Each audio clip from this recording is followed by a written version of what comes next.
Vamos supor que você pudesse escolher trabalhar em um dos países dessas duas listas. A lista 1 tem Canadá, Estados Unidos, Austrália e Nova Zelândia, e a lista 2 tem Nigéria, Congo, Bolívia e Venezuela. Você escolheria um país de qual lista? Se você escolher um país da lista 1, então provavelmente você é a favor de uma reforma trabalhista no Brasil, mas ainda não sabe.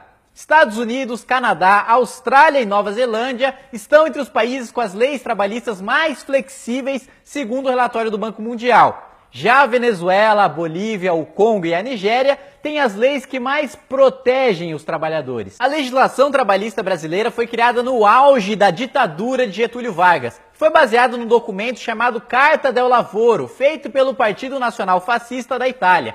É bom lembrar que a maioria dos empregos que existem hoje não existiam na época, e essas leis já não funcionavam na época da Itália fascista. Nossas leis trabalhistas são tão retrógradas que muitas vezes o empregado é obrigado a dar metade do seu salário para o governo sem nem saber disso. Por exemplo, se você ganha um salário de R$ 1.200, provavelmente seu patrão tem de pagar aproximadamente outros R$ 1.200 diretamente para o governo. Quem é contra a reforma trabalhista diz que esse dinheiro volta para o trabalhador.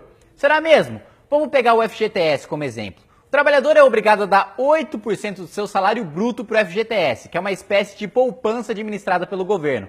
O problema é que esse dinheiro é tão mal administrado que rende menos do que a inflação. Ou seja, na prática, o dinheiro de milhões de trabalhadores é literalmente roubado todos os meses. Depois de ver tudo que está acontecendo com a Petrobras, com os fundos de pensão, com o BNDES, você realmente quer melhor deixar o dinheiro do seu trabalho na mão dos políticos? Eu acho que não, né? Países com leis trabalhistas mais flexíveis são mais ricos por uma razão muito simples.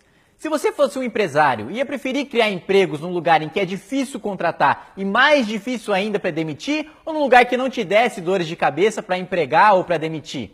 E se você escolhesse um país para trabalhar, você escolheria um lugar em que você pode negociar coisas como o seu salário e a sua carga horária, ou um país que te obrigasse a aceitar as condições impostas pelo governo? Se flexibilizar as leis trabalhistas é bom para o trabalhador, por que os líderes sindicais são contra? A resposta é simples. Graças à unicidade sindical, que impede que haja concorrência entre sindicatos, esses líderes possuem verdadeiros monopólios em suas mãos e recebem dinheiro público por meio do imposto sindical. Como não existe transparência nem prestação de contas, diversos desvios milionários já foram descobertos. Ou seja, esses líderes sindicais, além de não representarem nenhuma classe, ainda lutam contra os trabalhadores que dizem defender simplesmente para proteger os próprios privilégios. Enquanto você trabalha o dia todo para sustentar sua família, o governo te rouba para sustentar a vida boa desse sindicalista. Aquela história de que toda reforma trabalhista só existe para tirar direitos dos trabalhadores é pura balela. É um discurso político vazio de quem não tem argumentos,